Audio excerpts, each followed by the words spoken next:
বন্ধুরা, লবঙ্গের সাথে শুধুমাত্র এই উপকরণগুলো মিশিয়ে চুলে লাগান। চুল হবে দড়ির মতো লম্বা, সেই সাথে চিল্কি, এবং যাদের পাতলা চুল সেই চুল হবে ঘন ঝলমলে, সেই সাথে যাদের পাকা চুল সেই চুল তো কালো হবে ইনশাল্লাহ। আসসালামু আলাইকুম রহমতুল্লাহ। দর্শক সবাই কেমন আছেন? আশা করি সবাই ভালো। চুল লম্বা করা সকলেরই কিন্তু একটা আশা থাকে। আসলে কি আমরা সঠিকভাবে চুলটা লম্বা করতে পারি? অনেক রকমের পদ্ধতি ব্যবহার করেও কিন্তু আমরা চুল লম্বা করতে পারি না। ইনশাল্লাহ এই পদ্ধতিটা অবশ্যই আপনাদের কাজে লাগবে, এবং চুল লম্বানো, চুল তো গোড়া থেকে মজবুত হবে, সেই সাথে চুল পড়া কিন্তু একেবারে বন্ধ হয়ে যাবে। ভিউয়ার্স, এখানে আমি যে লবঙ্গটা নিয়েছি অথবা লং যেটাই বলি না কেন, সেখানে কিন্তু আমি যে ফুলটা থাকে লংয়ের মধ্যে সে ফুলটা ভুলেও ফেলবেন না। এই ফুলটা আমাদের চুলের জন্য কিন্তু মোস্ট ইম্পর্টেন্ট।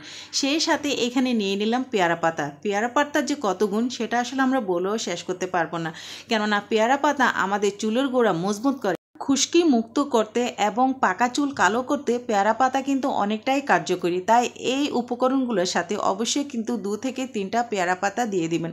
ভিউয়ার্স, এখানে আমি শুকনো পেয়ারা পাতাটা ব্যবহার করেছি। আপনাদের হাতের কাছে দিয়ে যে কাঁচা মানে গাছ থেকে নিয়ে এসে পেয়ারা পাতা দিতে চান তাও কোনো সমস্যা না, বাট আমার কাছে শুকনো পাতাই ছিল তাই আমি শুকনো পাতাটা ব্যবহার করেছি, যেহেতু আমি সবসময় চুলের জন্য পেয়ারা পাতাটা আমি রেখে দিই। তো ভিউয়ার্স, এখানে বাকি যে জিনিসটা আমি দিয়েছি সেটা হলো মেথি। মেথি কিন্তু অনেকটাই কিন্তু চুল পড়া বন্ধ করে, সেই সাথে কিন্তু চুল গজাতে আমাদের অনেকটাই সাহায্য করে। তাই এখানে মেথি, পেয়ারা পাতা আর লবঙ্গ এই 3টা জিনিস আমি কিছু সময়ের জন্য কিন্তু ভিজিয়ে রাখবো। ভিউয়ার্স, আপনাদের হাতের কাছে যদি সময় না থাকে না ভিজালেও চলবে, বাট ভিজালে এই মেথি এবং লবঙ্গের যে একটা নির্যাস সেটা তো বের হবে, সেই সাথে এটা অনেকটাই নরম হবে। আর আমরা যখন এটা চুলায় দেব তাহলে কিন্তু অল্প সময়ের মধ্যে কিন্তু চুলা থেকে আমরা নামিয়ে নিতে পারবো। তাই এখানে আমি সামান্য একটু কুসুম গরম পানি রেখেছি। অল্প বয়সে অনেকেরই চুল পড়ে যায়, আবার অল্প বয়সে অনেকেরই চুল পেকে যায়। সেই চুল পড়া একেবারে কিন্তু বন্ধ হয়ে যাবে, সেই সাথে পাকা চুল কিন্তু অনেকটাই কালো হবে ইনশাল্লাহ। সো বিয়ার্স, ফাইনালি কিন্তু এটা অনেকটাই কিন্তু ভিজে গেছে। এখন আমি সোজা চলে যাচ্ছি কিচেনে। বিয়ার্স, এদিকে অফ ক্যামেরায় কিন্তু আমি এটাকে কিন্তু সিদ্ধ করতে দিয়ে দিচ্ছি, আর এটা একেবারে কিন্তু লো হিটে রেখে তারপর আপনারা সিদ্ধ করবেন, কেননা প্রত্যেকটা জিনিসের নির্যাস যদি ভালোভাবে এখান থেকে বের না হয় তাহলে কিন্তু চুলে দিয়ে আমাদের কোনো উপকারে আসবে না। তাই চেষ্টা করবেন এখানে যে কয়টা উপকরণ আমি দিয়েছি সে কয়টা উপকরণ যেন একেবারে ভালো করে সিদ্ধ হয়ে যায়। এখন এখানে আমি আরও 2টো উপকরণ ব্যবহার করব ইনশাল্লাহ। দেখতে থাকুন, আপনারা পুরো ভিডিও জুড়ে আমার সাথে থাকুন, তাহলে আপনারাও এই গুরুত্বপূর্ণ জিনিসটা কিন্তু শিখতে পারবেন, এবং চুলের যে সমস্যা নিয়ে আপনারা ভুগছেন সেটা কিন্তু একেবারে সমাধান হয়ে যাবে ইনশাল্লাহ। ভিউয়ার্স, এখানে আমি এখন দিয়ে দেবো পেঁয়াজ পাতা। পেঁয়াজ পাতা কিন্তু আমরা রান্না করার সময় পেঁয়াজ কেটে এই পাতাটা কিন্তু আমরা ফেলে দিই, অথচ এই পাতা কিন্তু আমাদের চুলের জন্য মোস্ট ইম্পর্ট্যান্ট, অনেকটাই কিন্তু গুরুত্বপূর্ণ। তাই এই পেঁয়াজ পাতাটা আমি এখানের সাথে দিয়ে দিলাম। ভিউয়ার্স, এই পেঁয়াজ পাতা দেওয়ার পর এটাকে কিন্তু ভালো করে নেড়ে চেড়ে তারপর আরও কিছু সময়ের জন্য এটাকে সিদ্ধ করে নেবেন। পেঁয়াজ পাতাটা ধুয়ে সাথে সাথেই দিয়ে দিতে চেষ্টা করবেন। অনেক সময় আমরা পেঁয়াজ পাতা ভিজে তারপর আমরা চুলায় দিই, সে কাজটা কখনোই করবেন না, কেননা পেঁয়াজের যে একটা কালার এবং যে একটা নির্যাস সেটা কিন্তু ধোয়ার সাথেই চলে যায়। তাই চেষ্টা করুন পেঁয়াজটা চুলের সাথে সাথে ধুয়ে তারপর এরকম পানির সাথে সিদ্ধ করে সেই পানিটা আপনারা চুলে ব্যবহার করতে পারেন। এত উপকরণ যদি আপনাদের হাতের কাছেও না থাকে, আমি মনে করব ভিউয়ার্স, এখানে যে পেঁয়াজ পাতাটা এটা কিন্তু শুধুমাত্র সিদ্ধ করেও আপনারা পারেন আপনাদের চুলে ব্যবহার করতে। আর শুধু পেঁয়াজ পাতাটা যখন আপনারা সিদ্ধ করে ব্যবহার করবেন সেই সাথে 2টো জিনিস আপনারা ফলাফল পাবেন, সেটা হলো চুল পড়া একেবারে কিন্তু বন্ধ হয়ে যায়, সেই সাথে কিন্তু খুশকিও মুক্ত করা যায়। ভিউয়ার্স, বাকি যে একটা উপকরণ আমি ব্যবহার করেছি সেটা চা পাতা। চা পাতা আমাদের প্রত্যেকের ঘরে থাকে, আর চা পাতা যে আমাদের চুলকে সিল্কি করে এবং চুলকে কালো করে, সেই সাথে ভিউয়ার্স পাকা চুল যে কালো করে সেটা অনেকে হয়তো আপনারা জানেন। এবং এই উপকরণের সাথে অবশ্যই আপনারা চেষ্টা করবেন 1/2 চামচ চা পাতা এখানে ব্যবহার করতে।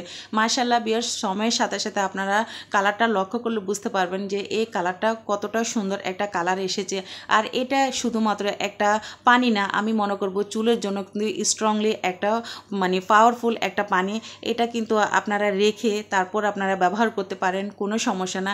ফাইনালি এটা কিন্তু অনেকটাই কিন্তু আপনারা দেখেছেন যে এটা টেনে গেছে। সো এখন আমি চুলা থেকে নামিয়ে নেব।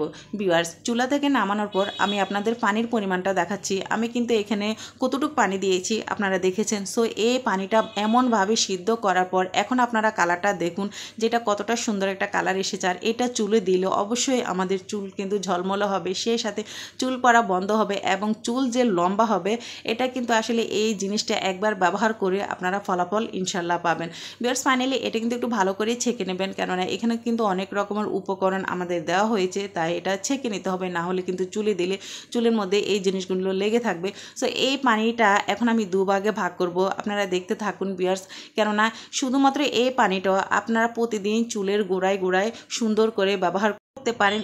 এই পানিটা ব্যবহার করার পর যে আপনাদের শ্যাম্পু করতে হবে সেটা দরকার নেই, মন চাইলে শ্যাম্পু করতে পারেন, আবার মন না চাইলে শ্যাম্পু করার একদমই দরকার নেই। এটা এক ধরনের তেলের মতো করে কিন্তু আপনারা ব্যবহার করতে পারেন, প্রতিদিন ব্যবহার করতে পারেন, অথবা প্রতিদিন ব্যবহার না করলে সপ্তাহে 3-4 দিন আপনারা এটা ব্যবহার করতে পারেন, কেননা এটা পাওয়ারফুল একটা পানি, চুলের জন্য মোস্ট ইম্পর্ট্যান্ট। ব্যবহার করে দেখবেন, তাহলে কিন্তু আপনারা ফলাফল পাবেন।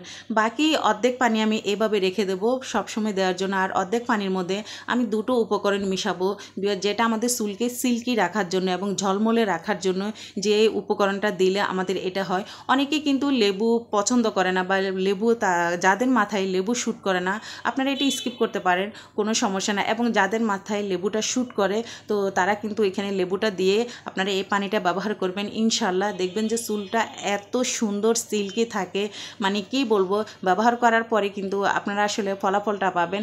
এখন বাকি এখানে আমি আরেকটা জিনিস এখানে আমি মেশাবো, সেটা হলো নারকেল তেল। আর নারকেল তেল আপনারা অনেকেই জানেন যে এটা আমাদের চুলের জন্য কতটাই গুরুত্বপূর্ণ।